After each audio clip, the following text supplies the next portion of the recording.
إن الحمد لله نحمده ونستعينه ونستغفره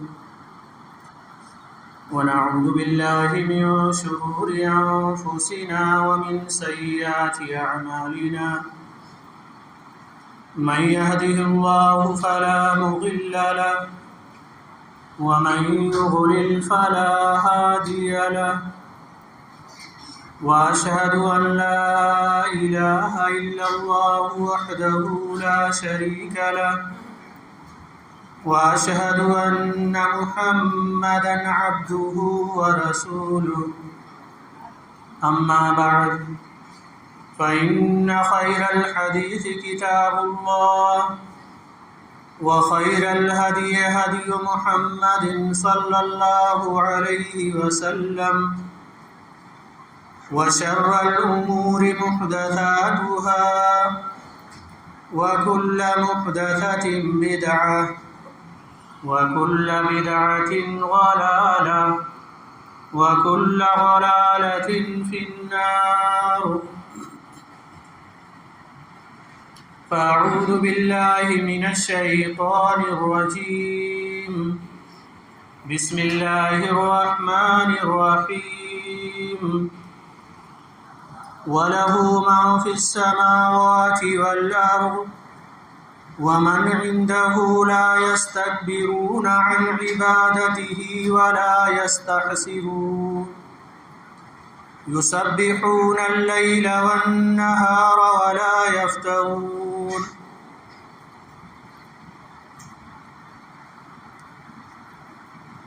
خطبہ مسنونہ کے بعد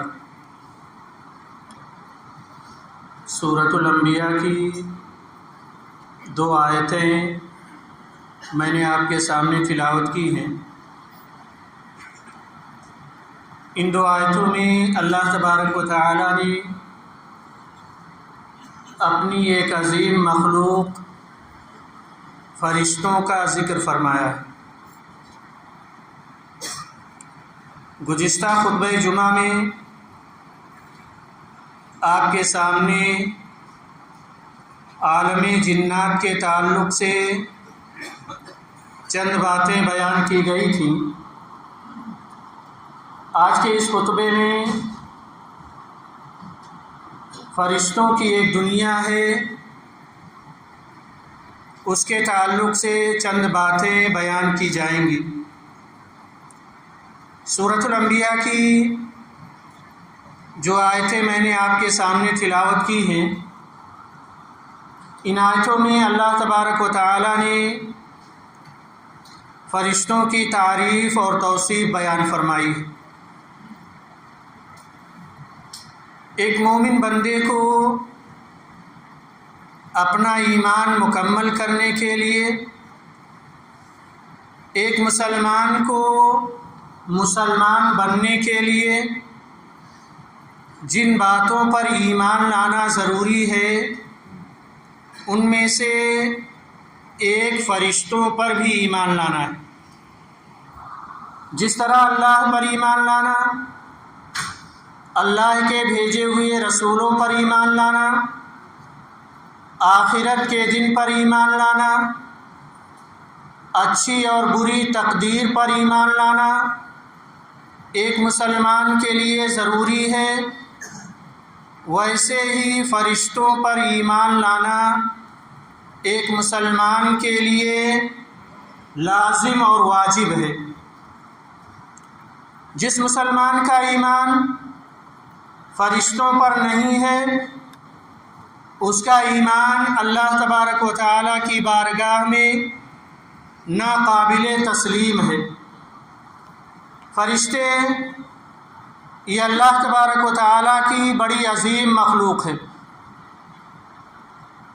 انسان اور جنات یہ 2 مخلوقات ایسی ہیں جو شریعت کی پابند ہیں، جن کے اوپر جزا اور سزا کا اطلاق ہوتا ہے، جن کے لیے جنت اور جہنم بنائی گئی ہے۔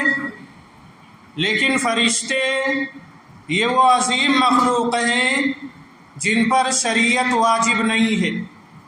جن کے لیے جنت اور جہنم نہیں بنائی گئی، جن کے لیے جزا اور سزا مقرر نہیں کی گئی، اس مخلوق کو اللہ تبارک و تعالی نے نور سے پیدا کیا ہے۔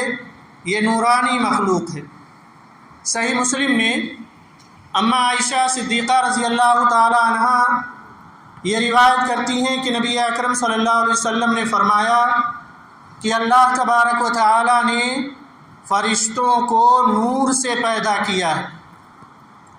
چونکہ یہ نورانی مخلوق ہیں، اللہ تعالی نے ان کی تخلیق نور سے کی ہے، اسی وجہ سے عام طور پر یہ مخلوق ہمیں دکھائی نہیں دیتی، ہم اس مخلوق کو دیکھ نہیں پاتے، مگر یہ مخلوق ہے کیسی، اس کی حیت کیا ہے، کیفیت کیا ہے، صفات کیا ہیں اس مخلوق کی، نبی اکرم صلی اللہ علیہ وسلم نے بعض موقعوں پر ہمیں اس مخلوق کی صفات کے بارے میں بتلایا ہے۔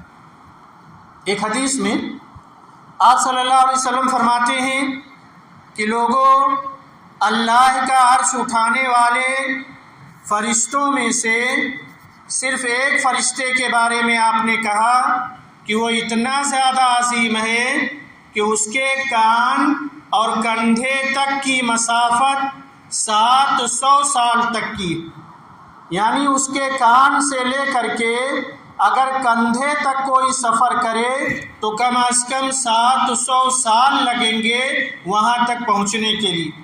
جبرائیل امین کے بارے میں آپ صلی اللہ علیہ وسلم نے فرمایا کہ میں نے جبرائیل کو 2 مرتبہ ان کے حقیقی شکل میں دیکھا۔ آپ صلی اللہ علیہ وسلم نے فرمایا جبرائیل امین کے 600 پر تھے اور ایک ایک پر اتنا وسیع، اتنا کشادہ ہے کہ اگر وہ اپنا پر کھول دیں تو پورا آسمان ان کے پر سے ڈھک جائے۔ یہ اللہ تبارک و تعالیٰ کی عظیم مخلوق فرشتوں کے بارے میں اور خصوصی طور پر حضرت جبرائیل علیہ السلام کے بارے میں آپ صلی اللہ تعالیٰ علیہ وسلم کا بیان ہے۔ کئی فرشتے ایسے ہیں جن کا تذکرہ کتاب و سنت میں نام کے ساتھ آیا ہے، اور بہت سارے فرشتے ایسے ہیں کہ جن کا نام نہیں بتایا گیا، ان کی صفات بتائی گئی۔ پہلا نام حضرت جبرائیل علیہ السلام کا قرآن حکیم میں اللہ تبارک و تعالیٰ نے ذکر کیا ہے، جنہیں روح الامین کہا جاتا ہے۔ روح الامین کے لقب سے حضرت جبرائیل کو یاد کیا جاتا ہے۔ ان کی ذمہ داری ہمیشہ سے یہ رہی ہے کہ وہ اللہ اور اس کے رسولوں کے درمیان واسطہ کا کام کرتے تھے، یعنی اللہ کا پیغام اللہ کے پیغمبروں تک پہنچانے کی ذمہ داری حضرت جبرائیل علیہ السلام کے سپرد رہی۔ ہر دور میں، ہر زمانے میں وحی لانے والے فرشتے حضرت جبرائیل ہی رہے ہیں، اور روح الامین انہیں کہا جاتا ہے امانت دار کی وجہ سے۔ فرشتے حضرت جبرائیل کو روح الامین کے لقب سے بھی یاد کیا جاتا ہے۔ ایک فرشتے جن کا ذکر ہم ہمیشہ سنتے ہیں حضرت میکائیل علیہ السلام کا، بارش کے ذمہ دار ہیں۔ بارش کا نظام اللہ تعالیٰ نے ان کے سپرد کیا ہے، کب کہاں کتنی بارش ہونی ہے حضرت میکائیل علیہ السلام کے سپرد، ان کے ذمہ اللہ تبارک و تعالیٰ نے یہ کام لگا دیا۔ ایک نام ہم سنتے ہیں حضرت اسرافیل علیہ السلام کا۔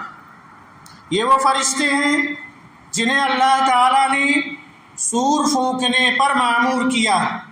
سور پھونکنے والے فرشتے ہیں جو اللہ کے حکم سے قیامت کے دن سور پھونکیں گے، جس کی وجہ سے کائنات فنا ہو جائے گی، قیامت کا برپا ہو جائے گی، اور لوگ جو ہے اس دنیا سے لوگوں کا خاتمہ ہو جائے گا۔ ایک اور نام ہماری اور آپ کی زبانوں میں بڑا مشہور ہے، اسرائیل کا۔ ان کے بارے میں لوگ کہتے ہیں ملک الموت ہیں، یہ جو لوگوں کے روحوں کو قبض کرنے پر اللہ تبارک و تعالیٰ نے انہیں لگا رکھا ہے۔ حالانکہ قرآن اور احادیث کا مطالعہ کرنے سے کہیں بھی آپ کو اسرائیل فرشتے کا نام نہیں ملے گا جو لوگوں کی روح قبض کرنے پر مامور ہے، کہیں بھی ان کا نام ثابت نہیں ہے۔ ایک فرشتہ جس کا نام مالک ہے، اللہ تبارک و تعالیٰ نے جہنم کے داروغے کا نام مالک رکھا ہے۔ جہنم کا یہ داروغہ جس کا نام مالک ہے، اللہ تبارک و تعالیٰ نے جب سے ان کو پیدا کیا ہے ان کے چہرے پر مسکراہٹ نہیں دیکھی گئی، کبھی ہنسی نہیں آئی۔ ایک فرشتہ ہے رضوان جو جنت کا محافظ ہے، جنت کا نگراں فرشتہ ہے۔ یہ وہ نام ہیں جن کے ناموں کا تذکرہ اللہ تبارک و تعالیٰ نے کتاب و سنت کے اندر کیا ہے۔ قرآن میں جن کا تذکرہ ملتا ہے، نبی صلی اللہ علیہ وسلم کی احادیث میں جن کا تذکرہ ملتا ہے۔ کچھ ایسے فرشتے بھی ہیں جنہیں ان کے لقب سے یاد کیا جاتا ہے، جن کا تذکرہ ان کے القاب سے کتاب و سنت میں آیا ہے۔ مثال کے طور پر ملائے اعلیٰ، یہ فرشتوں کی سب سے اعلیٰ اور اونچی جماعت ہے جو اللہ تبارک و تعالیٰ کے بالکل قریب رہنے والے۔ یہ وہ فرشتے ہیں کہ زمین پر جو لوگ اللہ کا ذکر کرتے ہیں، اللہ کو یاد کرتے ہیں، اللہ کی حمد بیان کرتے ہیں، تو اللہ تبارک و تعالیٰ اپنے ان بندوں کا ذکر انہی ملائے اعلیٰ فرشتوں کے درمیان کرتا ہے، یعنی فرشتوں کی ان جماعت کے درمیان جو سب سے زیادہ اعلیٰ، برتر اور اللہ تبارک و تعالیٰ کے سب سے زیادہ قریب ہوتی ہیں۔ تو فرشتوں کے ان جماعت میں اللہ تبارک و تعالیٰ اپنے ان بندوں کا ذکر کرتا ہے جو دنیا میں ذکر و اذکار کرتے۔ حملۃ العرش، اس لقب سے کچھ فرشتوں کو یاد کیا گیا ہے۔ یہ وہ فرشتے ہیں جو اللہ رب العزت کا عرش اٹھانے والے، جو اللہ کا عرش تھام رکھے ہیں۔ اللہ تبارک و تعالیٰ نے قرآن حکیم کے اندر بیان فرمایا وَيَحْمِلُ عَرْشَ رَبِّكَ فَوْقَهُمْ يَوْمَئِذٍ ثَمَانِيَةٌ، یاد کرو اس دن جس دن تمہارے رب کا عرش 8 فرشتے اپنے کندھوں پر اٹھائے ہوئے ہوں گے۔ تو یہ ان فرشتوں کو حملۃ العرش فرشتے کہا جاتا ہے جو اللہ کا عرش اپنے کاندھوں پر اٹھا کر کے رکھیں۔ کرامن کاتبین، یہ لقب ہے کچھ فرشتوں کا جو بندوں کے اعمال لکھنے پر اللہ تبارک و تعالیٰ نے مامور کر رکھے۔ بندوں سے کیا غلطیاں ہیں یہ فرشتے لکھتے رہتے ہیں، بندوں کی نیکیاں کیا ہیں یہ فرشتے نوٹ کرتے رہتے ہیں۔ کوئی بندہ اس دنیا کے اندر پیدا نہیں ہوتا مگر شیطان اس بندے کا پیچھا کرتا ہے، اور اللہ تبارک و تعالیٰ اس بندے پر فرشتوں کو مقرر کرتا ہے جو اس کی نیکیاں اور بدیوں کو لکھتا رہتا ہے۔ انہیں کرامن کاتبین کہا جاتا ہے۔ اللہ نے فرمایا وَإِنَّ عَلَيْكُمْ لَحَافِظِينَ کِرَامًا کاتبین، اور دوسری جگہ اللہ نے فرمایا مَا يَلْفِظُ مِنْ قَوْلٍ إِلَّا لَدَيْهِ رَقِيبٌ عَتِيدٌ، کوئی بندہ اپنی زبان سے ایک لفظ نہیں نکالتا مگر فرشتے اس لفظ کو اپنے رجسٹر میں نوٹ کر لیتے ہیں۔ تو یہ نوٹ کرنے والے فرشتے انہیں کرامن کاتبین کہا جاتا ہے، جو ہر انسان کے ساتھ لگے ہوئے ہیں، جو ہر انسان کی اچھائیوں اور برائیوں کو نقل کرتے رہتے ہیں۔ صبح و شام جہاں بھی اور جو بھی عمل ہم کرتے ہیں، چاہے تنہائی میں کیا گیا عمل ہو، چاہے لوگوں کے درمیان کیا گیا عمل ہو، یہ فرشتے انہیں نوٹ کرتے رہتے ہیں۔ اللہ تعالیٰ نے فرمایا کہ ہم نے فرشتے متعین کر رکھے ہر انسان کی اچھائی اور برائی کو نقل کرنے کے لیے، اور باقاعدہ ہر انسان کا رجسٹر تیار کرتے ہیں یہ فرشتے۔ معاقبات کچھ فرشتوں کا لقب ہے۔ یہ کچھ ایسے فرشتے ہیں جنہیں معاقبات کے لقب سے جانا جاتا ہے، یاد کیا جاتا ہے۔ یہ بندوں کی حفاظت کرنے والے فرشتے ہوتے، لوگوں کی حفاظت پر مامور کیے جاتے ہیں، جو انسانوں کو ہر شر اور برائی سے محفوظ رکھتے ہیں۔ زبانیہ، قرآن میں اس لقب کے فرشتوں کا بھی نام آتا ہے، ذکر ملتا ہے۔ زبانیہ یہ جہنم کے نگراں فرشتوں کی ایک ٹیم ہوگی جو جہنم کی نگرانی کرے گی، اور اس ٹیم کا جو سرغنہ ہے، جو سردار ہیں، جو مالک ہیں، جن کا اللہ تعالیٰ نے نام ہی مالک رکھا ہے، یہ اس ٹیم اور اس معقبات زبانیہ کی سردار ہوں گے، مالک جو جہنم کی نگرانی کرنے والی ہوگی۔ یہ 19 فرشتے جو جہنم کی نگرانی پر مامور کیے گئے ہیں۔ قرآن میں اللہ تعالیٰ نے کہا علیہا 19، جہنم کی نگرانی کے لیے، جہنم کی دیکھ بھال کے لیے ہم نے 19 فرشتوں کی ایک ٹیم بنائی ہے، اور اس ٹیم کا نام زبانیہ رکھا گیا ہے۔ تو یہ فرشتے جہنم کی نگرانی کرتے ہیں۔ قرآن میں اللہ تعالیٰ نے کہا فَلْيَدْعُ نَادِيَهْ سَنَدْعُ الزَّبَانِيَةَ، یہ جہنم کے وہ عظیم فرشتے ہیں جو انسانوں کو عذاب دینے پر مامور کیے گئے ہیں۔ کتاب و سنت میں کچھ فرشتوں کو ان کی صفات کے ساتھ یاد کیا گیا ہے، ان کی صفات کے ساتھ ان کا ذکر ملتا ہے۔ جیسے مثال کے طور پر نبی اکرم صلی اللہ علیہ وسلم فرماتے ہیں کہ بہت سارے فرشتے ایسے ہیں جنہیں بھوک اور پیاس نہیں لگتی، وہ کھایا پیا نہیں کرتے۔ انسان کو کھانے پینے کی حاجت ہے، جنات کو کھانے پینے کی حاجت ہے، اللہ کی دیگر مخلوقات کو کھانے پینے کی حاجت ہے، لیکن فرشتے یہ وہ نورانی مخلوق ہیں جن کے بارے میں نبی صلی اللہ علیہ وسلم فرماتے ہیں فرشتوں کو بھوک پیاس نہیں لگتی، انہیں کھانے پینے کی حاجت نہیں ہوتی۔ دلیل حضرت ابراہیم علیہ السلام کے پاس چند فرشتے انسانی شکل میں آئے، حضرت ابراہیم علیہ السلام نے بچھڑا بھونا ان کے سامنے رکھ دیا، فرشتوں نے نہیں کھایا تو حضرت ابراہیم علیہ السلام ڈر گئے، کیوں نہیں کھا رہے؟ تو فرشتوں نے بتایا کہ ہم فرشتے ہیں، ہمیں بھوک پیاس نہیں لگتی، ہم کھانا پینا نہیں کرتے۔ تو یہ واقعہ اللہ تعالیٰ نے قرآن میں اس کا ذکر کیا، جس سے پتہ چلتا ہے کہ فرشتوں کو بھوک پیاس کا احساس نہیں ہوتا، انہیں کھانے پینے کی ضرورت نہیں ہوتی۔ اسی طرح سے جس طرح جنات اپنی شکل تبدیل کر سکتے ہیں، فرشتوں کو بھی اللہ تبارک و تعالیٰ نے اختیار دیا ہے کہ وہ انسانی شکل اختیار کر سکتے۔ کئی مرتبہ نبی اکرم صلی اللہ علیہ وسلم کے پاس فرشتے انسانی شکل میں آئے، اور زیادہ تر ایک صحابی رسول ہیں دحیہ کلبی، ان کی شکل میں فرشتے آتے تھے، انسانی شکل میں نبی صلی اللہ علیہ وسلم سے ملاقات کرتے تھے۔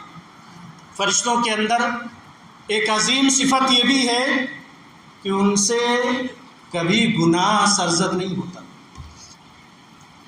غلطیوں کا امکان نہیں ہوتا، ان سے کبھی بھول نہیں ہوتی، وہ معصوم عن الخطا ہوتے ہیں، کبھی اللہ کی نافرمانی نہیں کرتے۔ اللہ نے فرمایا لا یعصون اللہ ما امرهم ویفعلون ما یؤمرون، یہ کبھی اللہ کی نافرمانی نہیں کرتے، وہی کرتے ہیں جن کا اللہ تبارک و تعالیٰ نے انہیں حکم دیا ہے، یا جن کاموں کے کرنے کا اللہ حکم دیتا ہے وہ اس کو بجا لاتے۔ صبح و شام آپ ذرا سوچیں، یہ نورانی مخلوق، اس کے لیے جنت جہنم نہیں بنائی گئی، اس کو قیامت کے دن جزا اور سزا نہیں ملے گی۔ یہ اتنی معصوم ہے یہ مخلوق کہ اللہ کے حکم پر پوری زندگی اپنی گردن جھکا کر کے رکھتی ہے، کبھی غلطی سرزد نہیں ہوتی، اور صبح و شام اس مخلوق کا مشغلہ یہ ہے کہ اللہ کی حمد ہی بیان کرتی رہتی، اللہ کی تسبیح ہی بیان کرتی رہتی، اللہ کا ذکر ہی کرتی رہتی ہے۔ یہ مخلوق کبھی تھکتی نہیں ہے اور نہ ہی کبھی کمزور پڑتی ہے۔ اسی لیے تو اللہ نے کہا اگر پوری دنیا مل کر کے اللہ کی نافرمان ہو جائے، اللہ کا ذکر بند کر دے، اللہ کو یاد کرنا چھوڑ دے، تو اللہ کی بادشاہت میں، اللہ کی حکومت میں ذرہ برابر کمی نہیں آئی۔ اتنی عظیم مخلوقات رب کی ہے جو ہمیشہ اللہ تعالیٰ کی حمد و ثنا بیان کرنے پر لگی ہوئی ہیں۔ بندہ یہ اگر سوچے کہ میں اگر اللہ کی حمد نہ کروں تو اللہ کا کچھ بگڑ جائے گا، ہرگز نہیں۔ پوری دنیا مل کر کے اللہ کی نافرمان ہو جائے تو اللہ کی بادشاہت میں ذرہ برابر کمی نہیں ہو سکتی۔ یہ فرشتے جنت جہنم نہیں ہے، ان کے لیے کبھی کمزور نہیں پڑتی ہے مخلوق، صبح و شام اللہ کا ذکر کرتی ہے۔ اور سب سے بڑی صفت میرے بھائیوں اس مخلوق کی، جس میں آپ کے لیے اور میرے لیے بڑی عبرت ہے، وہ یہ کہ اللہ فرماتا ہے کہ فرشتے ہر آن ہر لمحہ اللہ کے خوف سے کانپ رہے ہوتے ہیں اللہ کے خوف سے۔ حالانکہ جہنم ان کے لیے نہیں ہے، کبھی وہ اللہ کی نافرمانی نہیں کرتے، اس کے باوجود میرے بھائیوں وَهُم مِّن خَشْيَتِهِ يُشْفِقُونَ اللہ تعالیٰ فرماتا ہے وہ اللہ کے ڈر سے کانپتے رہتے ہیں۔ پیارے بھائیوں، ہماری اور آپ کی زندگی میں ولادت سے لے کر کے موت تک فرشتوں سے ہم گھرے ہوئے ہیں۔ جس طرح شیطان ہمارے جسم میں، ہماری رگوں میں خون کی طرح دوڑتا ہے، اسی طرح سے ہماری پیدائش سے لے کر کے موت تک ہم انسانوں کا سابقہ فرشتوں سے پڑھتا رہتا ہے۔ ہماری پوری زندگی فرشتوں سے گھری ہوئی۔ رحم مادر میں جب ہم 4 مہینے کے ہوتے ہیں، ایک دنیا اور ہوتی ہے عالم ارواح، روحوں کی دنیا۔ انسان کا سفر جو ہے شروع ہوتا ہے وہ 5 دور پر مشتمل ہے۔ سب سے پہلا دور عالم ارواح۔ حضرت آدم علیہ السلام کو جب اللہ تعالیٰ نے پیدا کیا تو ان کی پیٹھ سے قیامت تک پیدا ہونے والے تمام انسانوں کی روحوں کو اللہ نے نکالا اور انہیں جمع کر دیا ایک ایسی جگہ جسے عالم ارواح کہا جاتا، الگ دنیا میں۔ وہاں پہ پہلا دور ہے ہم انسانوں کا۔ پھر ماں کے پیٹ میں جب بچہ 4 مہینے کا ہوتا ہے تو روح اس دنیا سے نکال کر کے ماں کے پیٹ کی دنیا میں ڈال دی جاتی ہے، جہاں بچہ 9 مہینے تک پلتا ہے، بڑھتا ہے، اللہ تعالیٰ اس کے لیے خوراک مہیا کرتا ہے۔ یہ ہمارا دوسرا دور ہوتا ہے۔ تیسرا دور جب ہم اس دنیا کے اندر پیدا ہوتے ہیں تو یہ دنیا کی زندگی، یہاں سے مرنے کے بعد چوتھا دور قبر کی زندگی ہے، برزخ کی زندگی، اور اس کے بعد 5واں دور جو ہے وہ قیامت کا ہے، جہاں حساب و کتاب ہوگا، جس کے بعد جنت اور جہنم کا فیصلہ کیا جائے گا۔ تو یہ انسان کا سفر ہے جسے 5 دور میں بانٹا جا سکتا ہے۔ تو میں یہ کہہ رہا تھا کہ رحم مادر میں جب ہم 4 مہینے کے ہوتے ہیں تو وہاں فرشتہ آتا ہے اللہ کے حکم سے، اس 4 مہینے کے بچے کے اندر روح ڈالتا ہے۔ روزی کتنا ملے گی فرشتہ باقاعدہ نوٹ کرتا ہے، عمل کیسا کرے گا فرشتہ نوٹ کرتا ہے، عمر کتنی ملے گی فرشتہ نوٹ کرتا ہے، نیک آدمی ہوگا بدبخت آدمی ہوگا، اسی 4 مہینے میں وہ فرشتہ آ کر کے ساری چیزیں نوٹ کر کے رجسٹر بند کر دیتا ہے۔ اور جب بندہ دنیا میں قدم رکھتا ہے، پیارے نبی صلی اللہ علیہ وسلم فرماتے ہیں کہ اللہ رب العزت ہر انسان کے ساتھ ایک فرشتے کو لگا رکھا ہے۔ جیسے ہر انسان کے ساتھ شیطان لگا رہتا ہے، ویسے ہر انسان کے ساتھ فرشتوں کو اللہ تعالیٰ لگاتا ہے۔ ہماری اور آپ کی عبادتوں میں بھی حاضری ہوتی ہے، لہذا ہمیں خشوع اور خضوع کے ساتھ عبادت کرنی چاہیے۔ اللہ سے دعا کریں کہ اللہ تبارک و تعالیٰ ہم تمام لوگوں کو فرشتوں پر ایمان رکھنے کی توفیق عطا فرمائے۔ آمین صلی اللہ علیہ نبینا محمد وبارک وسلم۔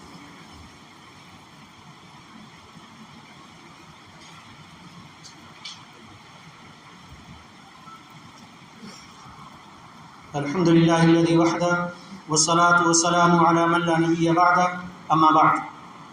اسلامی بھائیوں، ہم اور آپ جو عبادت کرتے ہیں، ہماری عبادتوں میں فرشتے حاضری دیتے ہیں۔ نبی صلی اللہ علیہ وسلم فرماتے ہیں فجر کی نماز میں فرشتوں کی ایک جماعت آتی ہے جو عصر کی نماز تک رہتی ہے۔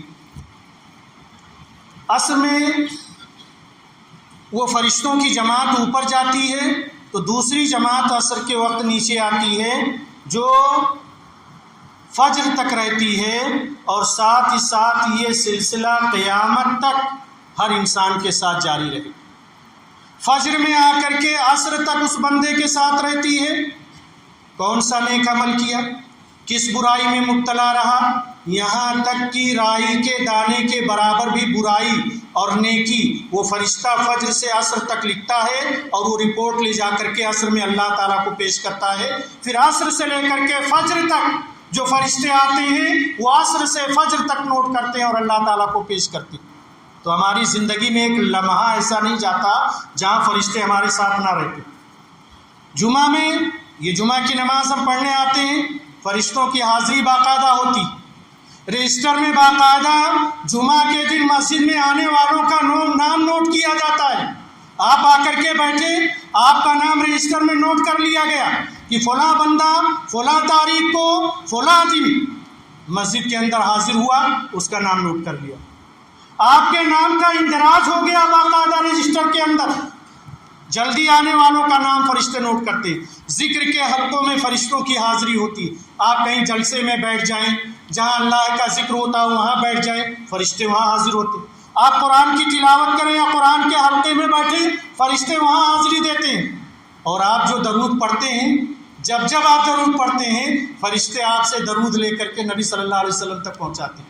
تو گویا ہماری اور آپ کی زندگی کا ایک لمحہ ایسا نہیں ہے جہاں ہم فرشتوں سے آزاد ہوں۔ فرشتے ہمارے اوپر مقرر ہیں۔ اللہ سے دعا کریں کہ اللہ تبارک و تعالی ہمیں نیک اعمال کرنے کی توفیق عطا فرمائے، تاکہ فرشتے جو ہماری نگہبانی پر مامور ہیں، رب العالمین ہمارے نیک اعمال اللہ تک پہنچاتے رہیں۔ ہم اور آپ اس بات کی کوشش کریں کہ فرشتے ہم زیادہ سے زیادہ درود پڑھیں، تاکہ ہمارا درود جو ہے فرشتے نبی اکرم صلی اللہ علیہ وسلم تک پہنچا سکیں۔ رب العالمین ہم تمام لوگوں کو اس نورانی مخلوق پر ایمان رکھنے کی توفیق عطا فرمائے۔ رب العالمین ہم تمام لوگوں کو جب تک زندہ رکھے اسلام پر، اور جب ہمارا خاتمہ ہو اسلام پر ہو، آمین۔ اعوذ باللہ من الشیطان الرجیم، بسم اللہ الرحمن الرحیم، ان اللہ وملائکتہ یصلون علی النبی یا ایھا الذین آمنوا صلوا علیہ وسلموا تسلیما، اللهم صل علی محمد وعلی آل محمد کما صلیت علی ابراہیم وعلی آل ابراہیم انک حمید مجید، اللهم بارک علی محمد وعلی آل محمد کما بارکت علی ابراہیم وعلی آل ابراہیم انک حمید مجید۔ عباد اللہ رحمنی ورحمکم اللہ، ان اللہ یأمر بالعدل والإحسان وإیتاء ذی القربى وینہی عن الفحشاء والمنکر والبغی یعظکم لعلکم تذکرون، اذکروا اللہ یذکرکم، ادعوہ یستجب لکم، ولذکر اللہ اکبر۔